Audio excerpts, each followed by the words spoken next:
হারমোনিয়ামটাকে as a friend হিসেবে দেখতে হবে, আমাদের সাপোর্ট সিস্টেম দেখলে হবে না। এটা আমার বন্ধু, মানে আমার গাইড, আমাকে ভুলটা করা থেকে বাঁচাবে। এই নয় যে আমি ওকে নিয়ে সবসময় চলবো। বধুয়া, খুব সাটেল কাজ হবে, দেখুন। বধুয়া, দানাও আছে আর ডাইনামিক্সও আছে, বাট যদি আমি এটাকে বধুয়া অত্যাধিক কাজ বা বধুয়া কাজ, তো আর যদি ফ্ল্যাট হয়ে যায় তো বধুয়া হচ্ছে না। নমস্কার সবাইকে, আমার চ্যানেলে স্বাগত জানাই। আশা করি আপনারা সবাই ভালো আছেন, সুস্থ আছেন এবং মন দিয়ে রেয়াজ করছেন। তো টাইটেল আর থাম্বনেল দেখে বুঝেই গেছেন যে কোন টপিকের উপর ভিডিও করছি। যে আপনারা তো প্র্যাকটিস করেন, রেওয়াজ করেন ঘন্টার পর ঘন্টা। আমাকে অনেকে মেসেজ করছেন, অনেকে কমেন্ট করেন আমার ভিডিওতে যে আমি প্র্যাকটিস করছি বাট বুঝতে পারছি না ইমপ্রুভমেন্ট হচ্ছে কি না, বা অনেকে তো বলেই ফেলেন যে আমার কোনো ইমপ্রুভমেন্ট হচ্ছে না, বা আমার মনে হচ্ছে না যে গানটা কি ছেড়ে দেবো নাকি কোথায় কি প্রবলেম হচ্ছে। তো বেসিক্যালি এই ভিডিওটা আপনাদের জন্যই করা, যারা মনে করেন বা যারা ভাবেন যে ঘন্টার পর ঘন্টা রেওয়াজ করেও বা ঘন্টার পর ঘন্টা প্র্যাকটিস করেও তারা আশানুরূপ ফল পাচ্ছেন না। তো কি করলে সেই ফলটা পাবেন বা কোন কোন ভুলগুলো আপনারা করছেন, তার জন্যই কিন্তু আজকের এই ভিডিও। তো চলুন আর বেশি সময় নষ্ট না করে আজকের এই ভিডিও শুরু করি। ফার্স্ট অফ অল, যে ভুলটা আমরা সবাই করি, যে কোনো রুটিন না থাকা। অর্থাৎ আপনি রেওয়াজে বসছেন, তার কোনো রুটিন বা সেটা আপনার যখন ইচ্ছা হয়েছে, আপনার মুডের উপর ডিপেন্ড করছে, তখন আপনি বসে যাচ্ছেন, সেটা হচ্ছে সবথেকে ভুল। আর এই ভুলটার জন্য হয়তো অনেকেই পিছিয়ে পড়ছেন, অনেকেই মনে করছেন যে রেওয়াজ করছেন বাট ফল পাচ্ছেন না। এবার জিনিসটা কি আগে বিস্তারিত বোঝাই। কোনো কিছুর একটা রুটিন থাকা উচিত আমার মনে হয়, কারণ যখন আমরা রুটিনের বাইরে কোনো কিছু করব, তার হিসাব কিন্তু আমরা রাখতে ভুলে যাই। তো যদি আমরা সকাল হোক, দুপুর হোক, সন্ধ্যা হোক, কারণ আগেকার দিনের গুরুরা বলতো যে সকালে রেওয়াজ করো, ভোরবেলা কি বলবো, যে একদম ব্রহ্ম মুহূর্তে উঠে রেওয়াজ করো, ধ্যান করো। ওটা একদম সত্যি কথা যে সকালে উঠলে বা ওই ভোরবেলার যে অ্যাম্বিয়েন্সটা বা যে আবহাওয়াটা পাওয়া যায়, সেটা দিনের অন্য কোনো সময় কিন্তু পাওয়া যায় না। সেরকম যে স্নিগ্ধতা থাকে বাতাসে, ওয়েদার বা টেম্পারেচার, যেটা খুব অ্যাপ্রোপ্রিয়েট, সুন্দর, আর আমাদের বডি মাইন্ড সবই ফ্রেশ থাকে। তো সেই সময়টা হচ্ছে সবথেকে আদর্শ সময় রেওয়াজ করা বা কোনো কিছু অনুশীলন করা। সেটা পড়াশোনা হতে পারে, আমি গানের ক্ষেত্রে রেওয়াজের কথাই বলবো, আদার্স কোনো অ্যাক্টিভিটিস। তো সেইটার যেহেতু সবাই আমরা পারি না সেই সময়টা দিতে, কারণ আমাদের লাইফস্টাইলটা এক অন্যরকম, ঠিক আছে। কেউ হয়তো স্টুডেন্ট, কেউ হয়তো জব করেন, কেউ হয়তো হাউস ওয়াইফ, হ্যাঁ, কেউ হয়তো দিনের সারা দিন খুব কি বলবো, যে ওয়ার্কিং প্রফেশনে থাকেন। তো তাদের জন্য কিন্তু সকালে উঠে ওই সময়টাকে বার করে করাটা খুব ডিফিকাল্ট। তো আমি বলি, আমার মনে হয় যেটা, যে সকাল হোক, দুপুর হোক, রাত হোক, একটা নির্দিষ্ট সময় আপনি কিন্তু রাখবেন এই সঙ্গীত বা এই কি বলবো, যে আপনার যেটা ভালো লাগার বিষয়। এখন আমি এখানে বারবার রেওয়াজের কথা বলছি, সেই রেওয়াজটা কিন্তু এবার সেটা হতে পারে আধ ঘন্টা, হতে পারে 1 ঘন্টা, তার বেশি প্রয়োজন নেই অ্যাট ফার্স্ট। তো কি করবেন, যে ওই আধ ঘন্টা সময়টা না একটা রুটিনের মধ্যে নিয়ে আসবেন, যে আমি রেগুলার এই টাইমটা আমি ফ্রি থাকবো বা এই টাইমটা আমি ফ্রি করে রাখবো।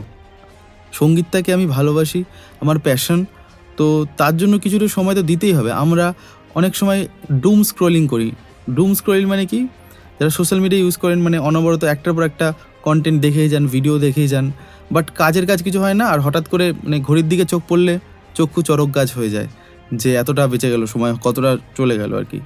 তো সেই সবগুলো থেকে বাঁচতে আপনাদের নিজেদের একটা টাইম কিন্তু বার করে রাখতে হবে, যে মিউজিকের প্রতি বা গান বাজনার প্রতি একটা টাইম বার করে রাখা। সেটা হতে পারে আধ ঘন্টা, সেটা হতে পারে 1 ঘন্টা, ঠিক আছে।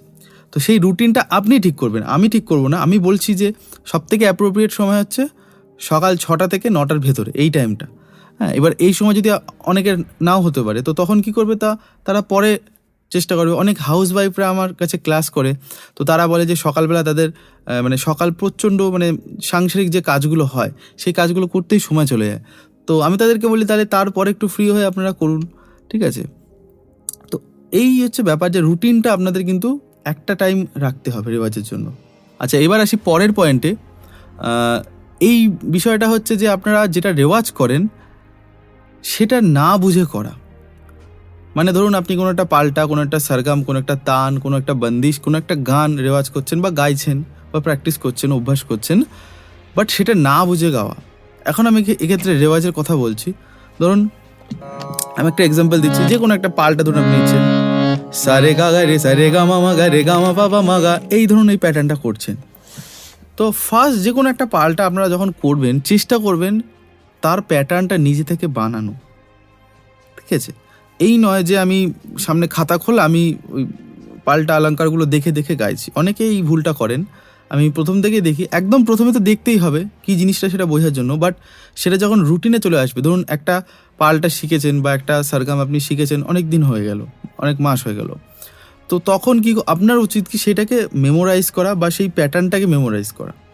আমাদের কিন্তু যে কোনো পাল্টা বা সরগম যখন আমরা করি, আমরা যারা প্রফেশনালভাবে করি বা আমরা যখন শেখাই, তো সেটাই বলি যে এটাই মুখস্থ করার বিষয় না, এটা হচ্ছে প্যাটার্নকে ফলো করতে হয়। অঙ্ক যেমন মুখস্থ করার বিষয় না, সেরকম গান বাজনাও খুব একটা মুখস্থ করার বিষয় না। অঙ্কের ক্ষেত্রে যেমন সূত্রগুলো মুখস্থ করতে হয়, গান বাজনার ক্ষেত্রেও সেই সূত্রগুলোই মুখস্থ করতে হয়। তারপরে কিন্তু বাকিটা আপনি আপসে হয়ে যায়।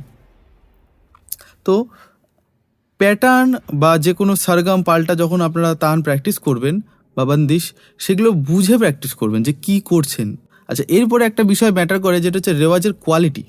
কোয়ান্টিটিটা আমরা অনেক জানি যে অনেকক্ষণ ধরে রেওয়াজ করবেন, অনেক কোয়ান্টিটি বাড়ছে, বাট কোয়ালিটি, সেই কোয়ালিটিকে মানে বাড়ানোর জন্য কি করবেন? রেওয়াজের কোয়ালিটিকে বাড়ানোর জন্য ফোকাস করবেন। ধরুন আপনি একটা সাপাট গাইছেন, ধরুন এই সাপাটটা আমি শিখেছিলাম, সারে গা মা পা মা গা রে সারে গা মা পা ধা নি সা সা নি ধা পা মা পা ধা নি সা নি ধা পা মা গা রে সা। এইটা যখন রেওয়াজ করবেন, জাস্ট একটা এক্সাম্পল, যে কোনো কিছু হতে পারে, তখন আপনাদের ফোকাস থাকবে স্বরগুলোর উপরে। আমি হে করে হারমোনিয়াম খুব তাড়াতাড়ি বাজিয়ে বা খুব গেয়ে গেলাম খুব তাড়াতাড়ি, তাহলে কিন্তু কোনো লাভ হবে না। আমার প্রত্যেকটা নোটে ফোকাস, যে সারে গা মা পা, পজ করে নেবেন, সারে গা মা পা মা গা রে সারে গা মা পা ধা নি সা সা, টিপ করে দেখার চেষ্টা করবেন যে মিলছে কিনা, সা সা। তো সারে গা মা পা মা গা রে সারে গা মা পা ধা নি সা, চেষ্টা করবেন যে এইভাবে ব্রেক ব্রেক করে করে করা। অর্থাৎ একটা পাল্টা প্র্যাকটিস করছেন, একটা সাপাট প্র্যাকটিস করছেন, একটা তান প্র্যাকটিস করছেন, ব্রেক মারুন, ব্রেক মেরে দেখুন যে নোটটা মিলছে কিনা, যে সা রে গা মা পা পা, মিলে দেখি পা, এইভাবে কিন্তু বুঝে বুঝে করবেন। অনেক সময় আমরা করে যাই রেওয়াজ করতে থাকি, বাট মানে পিচটাই সরে যায়, অন্য স্কেলে চলে যায় আর কি। ধরুন সি শার্পে করতে করতে, আমি এখন সি শার্পে দেখাচ্ছি, করতে করতে ডিতে চলে গেলো বা নিচে সিতে চলে আসলো।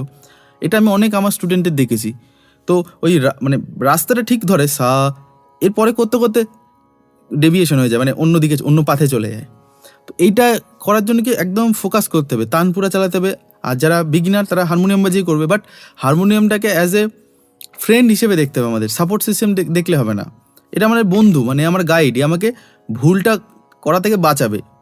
এই নয় যে আমি ওকে নিয়ে সবসময় চলবো, ঠিক আছে? এইটাই।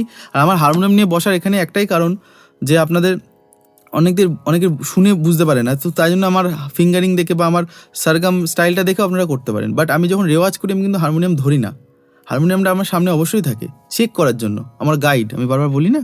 তো নোটগুলোকে বোঝার জন্য কিন্তু হারমোনিয়ামের সাপোর্ট নেবেন। যারা বিগিনার্স তারা বাদ দেবে, ইন্টারমিডিয়েটদের কথা বলছি, কারণ যারা এই ভিডিওটা দেখছেন তারা অনেক দিন ধরে রেওয়াজ গান বাজনা করছেন, তো তাই জন্য আপনাদের মনে এই প্রশ্নগুলো থাকে যে কেন ইমপ্রুভ হচ্ছে না বেসিক্যালি। আচ্ছা, এইবার আসি পরের পয়েন্টে। এই পয়েন্টে আমি যেটা বলছি, যে গানের ক্ষেত্রে, মানে আমরা যখন কোনো গান, যে কোনো লাইট গান, রবীন্দ্রসঙ্গীত, নজরুলগীতি, যে কোনো গান, খেয়াল, তো যখন আমরা গাইবো সেই গানটার ডায়নামিক্স আমরা বুঝি না। বধুয়া, খুব সাটেল কাজ হবে, দেখুন বধুয়া, দানাও আছে আর ডায়নামিক্সও আছে। বাট যদি আমি এটাকে বধুয়া, অত্যাধিক কাজ, বা বধুয়া কাজ, তো আর যদি ফ্ল্যাট হয়ে যায় তো বধুয়া হচ্ছে না। তো এই ছোট ছোট বিষয়গুলো, তারপরে আমার চোখে, এই যে ছোট ছোট করে বলছি, যে ডায়নামিক্স, চোখে এরকম বলছি না। যদি আমি নোটেশন গাই, বধুয়া আমার চোখে জল এনেছে হায় বিনা কারণে, এটা গান হচ্ছে না, এটা গান বলা হচ্ছে, গান করা হচ্ছে না। তো করা কখন হবে, ঠিক মতো কখন হবে, যখন এই ডায়নামিক্স অ্যান্ড মডুলেশন এইগুলো একসাথে আমরা যখন করব। তো বধুয়া আমার চোখে জল এনে, এই যে দাঁড়াচ্ছি জল এনেছে, এগুলো কিন্তু কেউ আপনাকে শেখাবে না, আমাকেও কেউ শেখায়নি। শুনে শুনে উপলব্ধি করা, এবং এই উপলব্ধিটা কিভাবে আসবে? রেওয়াজ করে, প্রপার এত কিছু রেওয়াজ করে। অনেকে আমাকে বলেন যে কোন রেওয়াজটা করব। আমি এখানে কি করে বলি যে একটা পার্টিকুলার রেওয়াজে কখনো এগুলো ঠিক হবে না। এগুলোর জন্য প্রচুর তালিমের দরকার, রেওয়াজের দরকার, প্রপার গুরুর সামনে এসে শেখা দরকার। আর কিছু কিছু জিনিস নিজে থেকে ডিসকভার করা দরকার। নিজে থেকে যখন আমরা আবিষ্কার করব, তখন কিন্তু তার মজা মানে এর থেকে ভালো কিছু হবে না। এবং যখন আমরা পারছি না, তখন কারোর আপনি হেল্প নেবেন, ঠিক আছে?